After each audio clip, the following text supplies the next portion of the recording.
அனைவருக்கும் வணக்கம். சரியா ஓராண்டுக்கு முன்னாடி சீமான் வந்து ஒரு பாலியல் குற்றவாளிங்க, அவருக்காகலாம் எப்படி வந்து நீங்க ஆதரிச்சு பேசுறீங்கன்னு சொல்லி நாம் தமிழர் கட்சியினரை பார்த்து கேள்வி கேட்ட ஒரு நபர் தான் இந்த மதுர் சத்யா அவர்கள். இப்போ இன்றைக்கு என்ன ஆயிருக்குன்னு பார்த்தீங்கன்னா, இவரை சில பாலியல் குற்றங்களுக்காக கட்சியிலிருந்து வந்து நீக்கியிருக்காங்க. கூடவே ஒரு கட்சியே வந்து பார்த்தீங்கன்னா சார்ந்த உறுப்பினரை வந்து போலீஸ் ஸ்டேஷனில் போய் கம்ப்ளைண்ட் பண்ணி, சென்னை பெருநகர காவலில் போயிட்டு ஒரு கம்ப்ளைண்ட் ஃபைல் பண்ணி இவர் மீது நடவடிக்கை எடுங்க அப்படின்னு சொல்லி ஆதாரத்தை சமர்ப்பிச்சிருக்காங்க. ஸோ இந்த மாதிரி ஒரு சம்பவம் தான் இப்போ நடந்திருக்கு. அதாவது ஏன் நம்ம வந்து ஒப்பீட்டளவில் பேச வேண்டியிருக்கு அப்படின்னா, இவர் வந்து ஒரு கம்யூனிஸ்ட் கட்சியை சார்ந்த ஒரு நபர், மேலும் வந்து மற்றும் வந்து ஏஐஒய்எஃப் அப்படிங்கிற அமைப்புலையும் வந்து பார்த்தீங்கன்னா உறுப்பினராக இருந்து இது வரைக்கும் செயலாற்றி வந்திருக்காரு. ஊடகங்கள்லாம் வந்து பார்த்தீங்கன்னா விவாதங்களில் வந்து பங்கேற்பார், நேர்காணல்கள்லாம் கொடுப்பாரு. அதெல்லாம் வந்து கிட்டத்தட்ட ஒரு திமுகவிற்கான ஒரு சார்பு நிலைப்பாட்டில் வந்து பேசுவார். ஆனால் திமுக கிடையாது, ஆனால் கம்யூனிஸ்ட் சார்ந்தவர் தான்.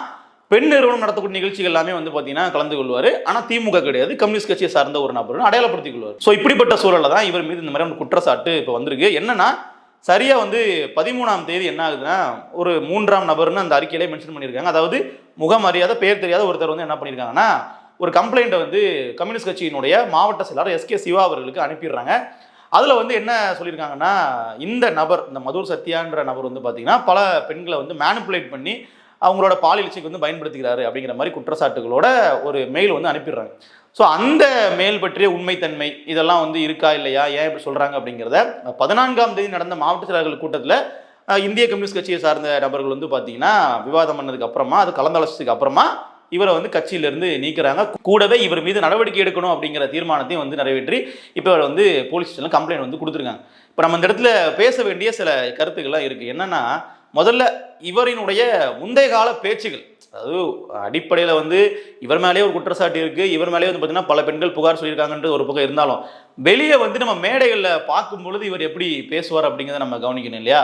அதை நீங்களே பாருங்க. உங்களுக்கு தெரியும், ஆசிஃபா அப்படின்ற ஒரு 8 வயது சிறுமியை கூட்டு பாலியல் வன்புணர்வு செய்த போது பிஜேபியில் இருந்த 2 எம்எல்ஏ காஷ்மீர்ல ஊர்வலம் போறான்.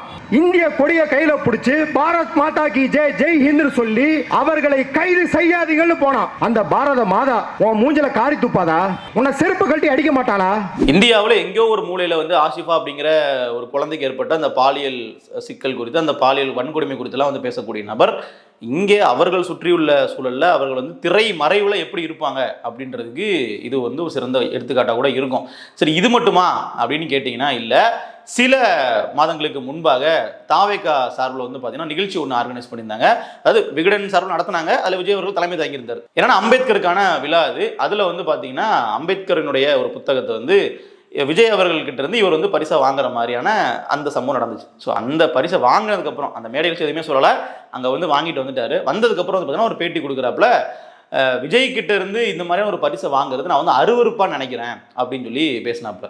அந்த வீடியோ இப்போ வரைக்குமே இருக்கு, நீங்கள் பாருங்கள். அந்த மேடை அது வாங்கும் போது எனக்கு வந்து ஒரு பெரிய இந்த ஃபீலிங்லாம் இல்லை. அதாவது வந்து ரொம்ப மகிழ்ச்சியான, நான் வருஷமாக பார்த்து ரசித்த ஒரு நடிகர். ஆனால் அங்கே போய் வாங்கும் போது எனக்கு அந்த உணர்வுலாம் எதுவுமே இல்லை. சபை நாகரிகத்துக்காக தான் வாங்கணும், இல்லைனா வாங்கியிருக்கவே மாட்டோம் அப்படின்னு உணர்ந்ததுக்கு காரணம் என்ன அப்படின்னா, ஒரு அருவருப்பான ஃபீலிங். அம்பேத்கருக்கு சம்பந்தமே இல்லாதவர்கள் மேடை ஏறி சிறுமைப்படுத்தி கொண்டு இருப்பது அப்படின்றத எவ்வளோ நேரத்துக்கு பொறுத்துக்குது? சரி, ஏன் வந்து விஜய் கிட்ட இருந்து வாங்கினா அருவருப்பா இருக்குன்னு தெரிஞ்சதுக்கு அப்புறமும் போய் ஏன் வாங்குறீங்க? அதாவது நீங்கள் முன்னாடியே விஜய் தான் கொடுக்க போறாருங்கிறது தெரியும், ஏதாவது திருதுப்புன்னு கொடுத்தது கிடையாது இல்லையா?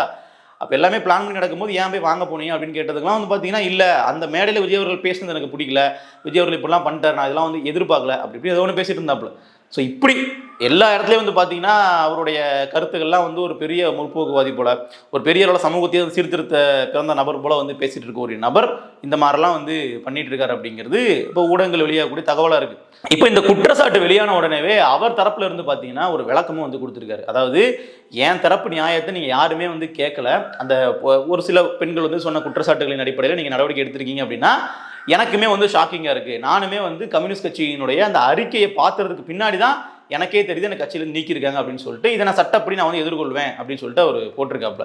ஸோ இதை சட்டப்படி எதிர்கொள்ளட்டும், காவலர்கள் வந்து விசாரிக்கட்டும், அதுக்கப்புறமா உண்மை வெளியே வரட்டும், அதெல்லாம் ஒரு பக்கம் வந்து இருக்கட்டும். இதில் நம்ம பேச வேண்டிய விஷயம் என்ன அப்படின்னா, நீங்கள் நல்லா பாருங்கள், சில நிமிடங்களுக்கு முன்னாடி ராஜீவ் காந்தி மேலே இதே குற்றச்சாட்டு வந்து வந்துச்சு. அவர் வந்து கட்சியில் உள்ள பெண் நிர்வாகிகள்கிட்ட ஆபாசமான முறையில் வந்து பேசுகிறாரு, அவர்களை வந்து பாலியல் ரீதியாக வந்து ஒரு ஹராஸ்மெண்ட்டுக்கு உள்ளாக்குறாரு அப்படிங்கிற குற்றச்சாட்டு வந்துச்சு. அது சம்மந்தமான இன்ஸ்டாகிராம் ஸ்க்ரீன்ஷாட் கூட வெளியாச்சு. உடனே வந்து ராஜீவ்காந்தி அவர்கள் வந்து இல்லை அதெல்லாம் பொய்யுங்க, அதெல்லாம் ஃபேக்குங்க அப்படிங்கிற மாதிரி பேசினார் இல்லையா? ஆனால் ஏஐ கிட்டேயே போயிட்டு இது வந்து ஏஐயா, இது வந்து உண்மை இல்லை அப்படின்னு நம்ம கேட்கும்போது இல்லை இது ஏஏ ஜென்ரேட்டட் மாதிரிலாம் தெரியல, இது உண்மைதான் சொல்லி அந்த ஏஏ சொல்லுது. இருந்தாலும் ராஜீவ்காந்தி அவர்கள் வந்து இல்லை இது பொய்ன்னு சொல்லி அவர் மறுக்கிறாரு. ஸோ அடிப்படையில் என்னன்னா ஒரு பெரும்பாலான வந்து இந்த திராவிட கருத்தியல், நாங்கள் வந்து பெண்ணியம் பேசுகிறோம், பெண்களுக்கான பாதுகாப்பு பேசுகிறோம்னு சொல்லக்கூடிய நபர்களால் தான் இங்கே வந்து பெண்களுக்கு அதிகப்படியான பாதிப்புகள் பிரச்சனைகள் இருக்குது அப்படின்னு நம்ம சுட்டிக்காட்ட வேண்டியிருக்கு. இதாவது இப்போ நடந்த சம்பவம் கிடையாது. இந்த லூலு குழுன்னு ஒன்று இருந்துச்சு இல்லையா, இந்த பெண்களெல்லாம் வந்து பார்த்தீங்க அப்படின்னா ஒரு குழுவில் சேர்த்துக்கிட்டு அங்கே நாங்கள் வந்து பெரியாரியம் பேசுகிறோம், நாங்கள் வந்து பெரியாரிஸ்டுகள் அப்படின்னு சொல்லக்கூடிய ஆண்களையும் ஒரு குழு சேர்த்துட்டு அவர்கள் வந்து பாலியல் ரீதியாக பெண்களை சுரண்டுறாங்க அப்படிங்கிற உண்மையை பிரான்ஸ் தமிழச்சி அவர்கள் சில ஆண்டுகளாகவே அதை எக்ஸ்போஸ் பண்ணிக்கிட்டு இருக்காங்க. ஸோ இதெல்லாமே வந்து ஒரு பக்கம் நடந்துக்கிட்டே இருக்கும்போதுமே இது மாதிரி இந்த பெரியாரிசம் கம்யூனிசம் பேசக்கூடிய நபர்கள் இந்த மாதிரி நம்ம விஷயங்கள் அதிகமாக சிக்கிறாங்க அப்படிங்கிறத நம்மளால் பார்க்க முடியுது. ஸோ அதனுடைய பின்னணி என்ன அப்படிங்கிறத நம்ம அரசியல் காலத்தில் பார்க்கும்பொழுது என்னன்னா, இவர்கள் வந்து வெளியே ஒரு மாஸ்க் அணிந்து ஒரு வேடமும் என்ன பண்ணுறாங்கன்னா பின்னாடி வந்து அவர்களுக்கு இன்னொரு முகம் வந்து இருக்குது. அது இங்கே பலருக்கும் வந்து தெரியுதில்லை. ஒரு கட்சியினுடைய சித்தாந்தத்தை வந்து ஏற்று நடக்கிறதும் அவங்க தனிப்பட்ட வாழ்க்கையில் இருக்கிறதும் வேற தானே, ரெண்டும் ஒன்று கிடையாது அப்படின்னு நம்ம கேட்கலாம். ஆனால் இவர்கள் இது மாதிரியான சித்தாந்தம் பேசுகிறதே இது மாதிரி வந்து வெளியே ஒரு முற்போக்கு போல தங்களை காட்டிக்கொள்வதே வந்து பார்த்தீங்கன்னா இது மாதிரி வந்து அந்த பெண்களை வந்து பாலியல் ரீதியாக சுரண்டுறதுக்கு அப்படிங்கிறதான் இவர்களுடைய வரலாறை எடுத்து பார்க்கும்போது நமக்கு தெரியுது. ஒருத்தர் ரெண்டு பேர் இல்லை, சுபவி மேலேயே வந்து பார்த்தீங்கன்னா பிரான்ஸ் தமிழச்சி அவர்கள் குற்றச்சாட்டுகள்லாம் நிறைய சமைச்சிருந்தாங்க. இப்படி எல்லா முக்கியமான நபர்கள் மேலுமே இது மாதிரி சிக்கல்லாம் இருக்குது. இதில் ஏன் வந்து நம்ம ஆரம்பத்திலே வந்து சீமான் அவர்களை சுட்டிக்காட்டி பேச வேண்டியிருந்துச்சுன்னா, அதாவது விஜயலட்சுமி அப்படிங்கிறவங்க ஒரு சினிமா நடிகை, அதாவது கிட்டத்தட்ட வந்து பார்த்தீங்கன்னா பல ஆண்டுகளுக்கு முன்னாடி ரெண்டு பேரும் ஒருத்தர் விரும்பியிருக்காங்க, அதற்கப்புறமா வந்து பிரிஞ்சுட்டாங்க.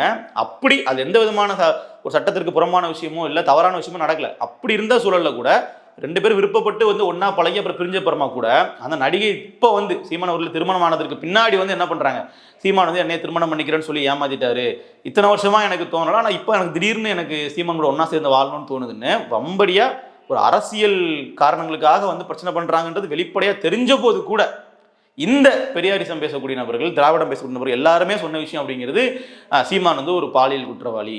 அதாவது போஸ்ட் அடித்து ஒட்டுறாங்க ஒரு கட்சியினுடைய தலைவரை, ஒரு சட்டை இல்லாமல் ஒரு அரை நிறுவனமாக வந்து பார்த்தீங்கன்னா போஸ்ட் அடித்து ஒட்டி சீமானுக்கு கேள்வி கேட்குறோம் நாங்கள் அப்படின்னு சொல்லி பண்ணுறாங்க. இதை தமிழ்நாட்டில் உள்ள வேறு எந்த கட்சி தலைவருக்கும் பண்ணிட முடியாது. ஆனாலும் சீமான் அவர்கள் அதுக்கு வந்து ரியாக்ட் பண்ணிக்கல. அந்த போஸ்டரை கிளிங்கடா, அந்த போஸ்டர் ஒட்டணும்னு அடிங்கடா அப்படின்லாம் அவர் வந்து யாரையும் தூண்டிவில்லை, எதுவும் பண்ணல. சட்ட ரீதியாக வந்து அவர்கள் எதிர்கொண்டாங்க. உச்சநீதிமன்றம் வரைக்கும் போயிட்டு அந்த வழக்கில் வெற்றியும் கண்டாங்க. ஸோ அப்படிப்பட்ட நடைமுறை தான் இந்த பக்கம் இருக்குது.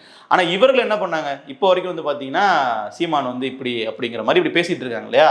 இப்போ இவர்களினுடைய ட்ராக் ரெக்கார்டு எடுத்து பார்த்தோம் அப்படின்னா இதே நபர் பேசியிருக்காருல்ல, நாம் தமிழர் கட்சியின் நிர்வாகி போட்ட ஒரு பதிவை எடுத்து சீமான் அவர்கள் வந்து ஒரு பாலியல் குற்றவாளி அப்படிங்கிற நோக்கில் ஒரு பதிவு ஒன்று போட்டிருக்கிறாரு. அப்பவும் அவருக்கு நல்லாவே தெரியும் அவர் யாருன்னு அவருக்கு தெரியும். நாம் என்ன பண்ணிக்கிட்டு இருக்கோம், நம்ம கட்சியில் உள்ள நபர்கள் என்ன பண்ணிக்கிட்டு இருக்காங்க, நம்மள மாதிரி வந்து கம்யூனிசம் பெரியாரிசம் பேசக்கூடிய நபர்கள் என்னென்ன பண்ணிக்கிட்டு இருக்காங்க அப்படிங்கிறதான் அவருக்கு தெரியும். இருந்தாலும் அவர்களுக்கு வெளிப்படையாக வந்து பார்த்தீங்கன்னா வேற ஒரு முகம் இருக்குது, சமூக வலைதளங்களில் இதில் அவர்களுக்கு வேற ஒரு முகம் இருக்குது. அதை நம்பி வந்து பல பேர் ஏமாறுறாங்கன்றதுக்கு இது ஒரு சிறந்த ஒரு உதாரணம். நீங்கள் வந்து ஒருத்தர் கூட போட்டிருந்தார், தங்களை வந்து ரொம்ப இன்டெலெக்சுவலாக காட்டிக்கிற மாதிரி சில பேர் பதிவுகள்லாம் போடுவாங்க, அதெல்லாம் பார்த்து வந்து பெண்கள் ஏமாந்துடாதீங்க. அதாவது ஒரு அஜெண்டா மாதிரியே அவர்கள் பண்ணுவாங்க. எப்படின்னா திருமணம் கடந்த உறவு அப்படின்னு ஒரு பேர் வைக்கிற டேம்லாம் இருக்கு இல்லையா, அது எல்லாமே இதை நோக்கிய ஒரு பெண்களை வந்து ஒரு சுரண்டுதலுக்கு உள்ளாக்கக்கூடிய ஒரு வேலைக்கான ஒரு அடித்தளம். அதாவது கற்புலாம் ஒன்றும் கிடையாது, அதாவது இந்த மாதிரியான இப்படி ஒருவனுக்கு ஒருத்திங்கிற கான்செப்ட்லாம் வந்து கிடையாது, நம்ம எப்படி வேணாலும் இருந்துக்கலாம், அது எல்லாமே வந்து அவங்கவுங்க விருப்பம் தான், அதுதான் சுதந்திரம் அப்படிங்கிற மாதிரி பண்ணக்கூடிய போதனைகளும் இது மாதிரி நபர்கள்கிட்ட தான் வரும். ஸோ இதை தான் நம்ம வந்து பெண்களுக்கான ஒரு அறிவுரையாக சொல்ல வேண்டிய தேவை இருக்குது. இது மாதிரி வந்து ஓவராக வந்து முற்போக்கு பேசினாங்க அப்படின்னாலே அங்கே ஒரு பல சிக்கல்கள் இருக்குது. இது வரைக்கும் நம்ம பார்த்த நபர்கள் எல்லாருக்குமே இப்படி ஒரு இந்த மறைந்த பக்கம், இருண்ட பக்கம்னு சொல்லுவோம் இல்லையா, அதெல்லாமே இருக்குது. எல்லாருமே வந்து ஒரு பெண் சுதந்திரம் நாங்கள் பேசுகிறோம், பெண்கள் வந்து இப்படி தான் இருக்கணும்னு சொசைட்டி சொல்கிறத நம்பாதீங்க, இந்த சமூகம் வந்து உங்களை ஒரு சிறை கைதியாக வச்சுருக்குது, நீங்கள் வந்து ஒரு விடுதலை பெறுங்க, அதுலேருந்து நீங்கள் வந்து உடச்சிட்டு வாங்க அப்படி இப்படின்னு பேசிட்டு பல விஷயங்கள் வந்து பண்ணுவாங்க. அது எல்லாமே எங்கே போய் முடியுதுன்னு பார்த்தீங்கன்னா இந்த புள்ளியில் வந்து தான் வந்து முடியுது. கடைசியில் இந்த இடத்துல வந்து அவர்கள் நிற்பாங்க வேறு வழி இல்லாமல். அப்போது பல பெண்கள் வந்து ரொம்ப வந்து ஜாக்கிரதையாக இருக்க வேண்டிய காலகட்டம் தான் இது. இந்த மாதிரியான நபர்கள்கிட்ட இருந்து அவர்கள் வந்து அரசியல் காலத்தில் பங்கேற்கக்கூடாதா, ஒரு கம்யூனிசம் பேசக்கூடாதா, பெரியாரிசம் பேசக்கூடாதா, அதெல்லாம் அவங்கவுங்க விருப்பம். ஆனால் இது மாதிரி பேசக்கூடிய நபர்கள் நல்லவர்களாக தான் இருப்பாங்க, இவர்கள்லாம் ரொம்ப தூய அரசியல்வாதிகளாக இருப்பாங்க, இல்லை தூய்மையான நபர்களாக இருப்பாங்க அப்படிங்கிறத நம்பி அவர்கள் சொல்லக்கூடிய கருத்துக்கள் வந்து ஆட்படக்கூடாது. ஏன்னா இவர்களுக்கு அந்த கலாச்சாரம் அப்படின்னு பேசினாலே வந்து பார்த்தீங்கன்னா பிடிக்காது. நீங்கள் இப்போ பண்பாடு கலாச்சாரம் அப்படின்னாலே அதெல்லாம் என்ன பண்பாடு கலாச்சாரம் அப்படிலாம் ஒன்றும் தேவையில்லை அப்படின்ட்டு இதுக்கெல்லாம் வந்து பெரியார் கூட எழுதி வச்சுப்பாங்க. இப்போ பெரியார் அவர்களுக்கு அதிகப்படியான விமர்சனம் வர்றது, பெரியாருக்கு விழக்கூடிய அதிகப்படியான அடிகளுக்கு காரணமே பெரியார் அவர்கள் பேசின விஷயம் மட்டுமே கிடையாது, பெரியார் அவர்கள் பேசினதாக இவர்கள் சொல்லக்கூடிய பல விஷயங்கள், பெரியார் அவர்கள் இப்படி தான் சொல்லியிருப்பாரு, இந்த இடத்துல இந்த பொருள் இப்படி தான் சொன்னாரு, பெரியார் சொல்லலாம்னா இங்கே எதுவுமே இல்லை அப்படின்னு இவர்கள் பேசுறதுனால தான் பெரியாருக்கு அதிகமாக வந்து அடியே விழுது. அப்போ இவர்கள் தாங்கள் பண்ணக்கூடிய விஷயங்கள் எல்லாத்துக்குமே தங்களுக்கு ஒரு வேலை ஆகணும் அப்படின்றதுக்காக எதுக்கு எடுத்தாலும் வந்து பார்த்தீங்கன்னா பெரியாரை வந்து கூட இழுத்துப்பாங்க. ஸோ அப்படிப்பட்ட வேலையில தான் இந்த நபரும் வந்து பண்ணியிருக்கிறாரு. அதனால் வந்து இப்போ என்ன ஆகுதுன்னா அப்படியே வந்து அது பேக் ஃபயர் ஆகுது. கடந்த காலத்தில் நீங்கள் வந்து பெண்களுக்கான உரிமைகளுக்காகலாம் நீங்கள் பேசுகிறீங்க, மேடைகள்லாம் நீங்கள் வந்து போராடுறீங்க, ஆனால் உங்களுடைய விஷயமே இந்த அளவுக்கு ஒரு சிக்கல் இருக்கே அப்படிங்கிறதான் பார்வை. நல்லா பாருங்கள், ராஜீவ்காந்தி அவர்களும் ஒரு தீவிரமான பெரியாரிஸ்ட். அதையும் நம்ம இந்த இடத்துல அடிக்கோடிட்டு காட்டணும். எப்போ நாம் தமிழர் கட்சியிலேருந்து வேகனதுக்கப்புறம் திமுக சேர்ந்ததுக்கப்புறம் நினச்சிங்களா? அதுதான் இல்லை. நாம் தமிழர் கட்சியில் பயணிக்கும் போதே ஒரு 2 தரப்பில் வந்து அந்த தொண்டர்களின் மனநிலை இருக்கும், அதாவது கட்சி நிர்வாகிகள் மனநிலை இருக்கும். என்னன்னா, ஒருத்தங்க பெரியார் அவர்களை வந்து பார்த்தீங்கன்னா ஆரம்பத்துல இருந்தே வந்து எதிர்த்துட்டு கட்சிக்குள்ள வந்து பயணிக்கக்கூடியவங்க. இன்னொரு தரப்பு பெரியார் அவர்களுடைய கொள்கையை நம்ம ஏற்றுக்கணும், பெரியாரை தமிழ் தேசத்துக்குள்ள கொண்டு வந்துடணும் அப்படிங்கிற நோக்கத்தில் செயல்படக்கூடியவங்க. அதில் ஒரு முக்கியமான நபராக ராஜீவ்காந்தி அவர்கள் இருப்பார். அதாவது ஆரம்ப காலகட்டங்களே வந்து பார்த்தீங்கன்னா திமுக விமர்சனம் பண்ணாலும் பெரியார் அளவு விமர்சனம் பண்ணாமல் தான் அவருடைய மேடை பேச்சுகள் எல்லாமே இருக்கும். ஸோ அப்படி இருந்ததுனால தான் அவருக்கான களமாக, அவருக்கான சரியான ஒரு அரசியல் கட்சியாக திமுக வந்து இருந்துச்சு. இப்போ நாம் தமிழ் கட்சியிலேருந்து கல்யாண சுந்தரம் அவர்கள் வெளியே போகிறாரு, ராஜீவ்காந்தி அவர்கள் வெளியே போகிறாங்க அப்படின்னா, அவர் அதிமுக போகிறார், இவர் திமுக போகிறாருன்னா அதுக்கான காரணமே சித்தாந்த ரீதியிலாவே வந்து பார்த்தீங்கன்னா இவர் வந்து ஒரு அடிப்படையில் ஒரு பெரிய லிஸ்ட்டாகவே இருந்துட்டு இருந்தார். ஸோ அவர் மீதும் இன்றைக்கு வந்து பார்த்தீங்கன்னா ஒரு பாலியல் குற்றச்சாட்டு வந்து நிற்கிது. இவர்கள் எல்லோருமே விஜயலட்சுமியை வைத்து வந்து சீமானை எப்படியாச்சும் நம்ம அழிச்சிடணும் அப்படின்னு நினச்சவங்க தான். ஆனால் இது அப்படியே வந்து பேக் ஃபயர் ஆகி இன்னைக்கு அவர்களுக்கே எதிராக திரும்பி நிற்கிறத பார்க்கும் பொழுது கண்டிப்பாக வந்து அவர்கள் எவ்வளோ தப்பு கணக்கு போட்டிருக்காங்க, இல்லை எவ்வளோ தூரம் மக்கள்கிட்ட ஒரு முகமூடி அணிஞ்சு ஒரு போலியான வாழ்க்கையை வந்து வாழ்ந்திருக்காங்க அப்படிங்கிறது தெரிய வருது. ஸோ அடிப்படையில் வந்து நம்ம இதை சொல்ல வர்றது, பெண்கள் வந்து கொஞ்சம் உஷாராக இருக்கணும். இந்த ஓவராக முற்போக்கு பேசுகிறவங்க கிட்ட கொஞ்சம் கூடுதல் ஜாக்கிரதையாகவும் கவனமாகவும் இருங்க. சமூக வலைதளங்களில் பார்க்குறது, அவர்கள் வந்து ஒரு வீடியோ மூலமாக பேசுறதுன்றது வேற, தனிப்பட்ட வாழ்க்கையில் அவர்கள் இருக்கக்கூடிய விஷயங்கள் இது வேறையாக தான் இருக்குது அப்படின்றதுக்கு இது ஒரு சிறந்த உதாரணம். நன்றி.